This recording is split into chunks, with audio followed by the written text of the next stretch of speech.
Hey guys, today I want to come on here and I wanted to do some experimenting with you on styling a human hair wig.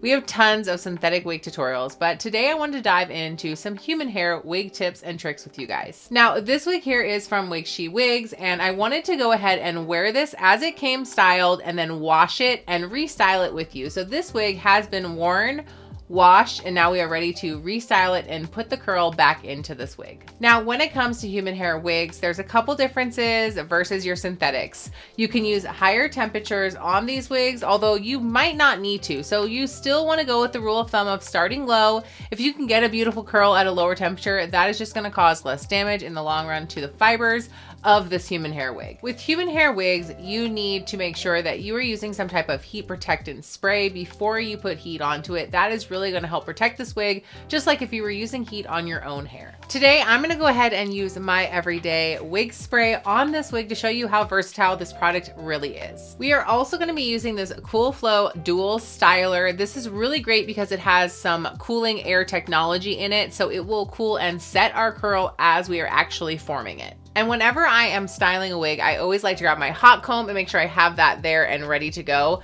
You never know when you're gonna need this, and I already can look at this wig and tell several places I wanna use it. And the last little thing that I like to use on my wigs, especially ones that are going to have some transfer hairs, which are going to look like these little flyaways that you're gonna see on top of this wig. If you go ahead and grab a hair stick or a hair wax, this is going to work really well to get rid of those, and I'll show you how to do that later on in the video. Now, when I first got this wig, it had a really gorgeous curl pattern in it. They've already bleached these knots for me, so I don't have to worry about concealing anything.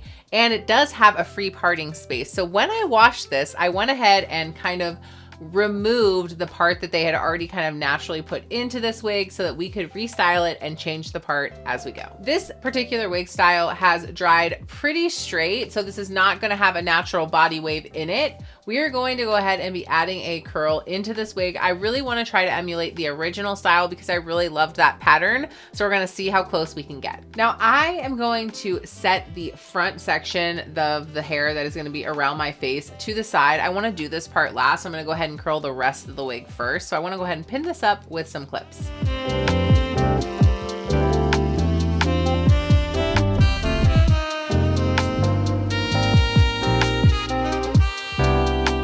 All right, so we're gonna go ahead and spray this very lightly with our wig spray.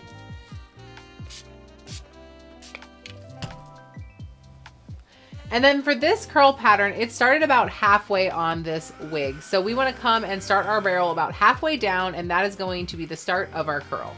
So as you can see, we have a really nice, gorgeous, tight curl here. We're gonna go ahead and go around the whole rest of this wig, and I will show you what we have at the end, and then I'll show you guys how to go ahead and loosen up these curls and style the wig.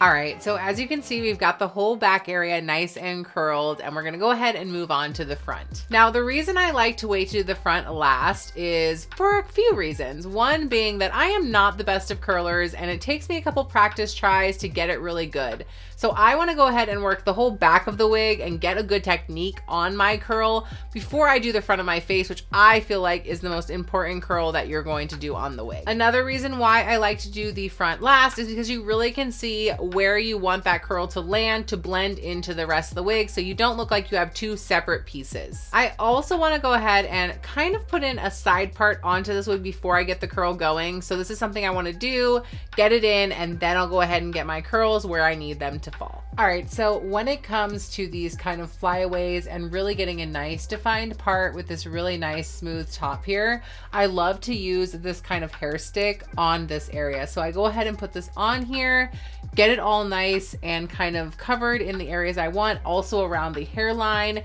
And then I'm gonna take my heat comb and I'm going to place this and kind of warm it up and set it exactly how I want it to look. Now, the great thing about this is this has got a really awesome hold. So this should help keep those flyaways down for what it says is 24 hours. I would say about halfway through the day, I tend to need a little refresher. So this is also a nice thing to keep in your purse. Now we have this gorgeous wig recurled, and we're gonna go ahead and break these curls up, put them together, and restyle this so that we don't have a bunch of just random barrel curls all over our wig. I like to grab the hair like this so that I don't yank it off of the wig head, and you want to start where those curls are at. And then I'm going to take my hands and just break these up, run these together, and give this a nice little shushing. And then I just take my hands and just kind of, again, run that through the rest of the wig.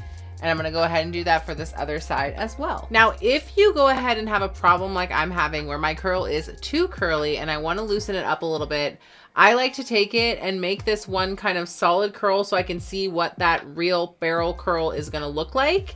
And then you can grab your hot comb and just run it through the ends to help loosen that curl back up so it isn't as tight. Now, the last step in this process is going to be grabbing your wig spray and giving this wig a nice little spray all over.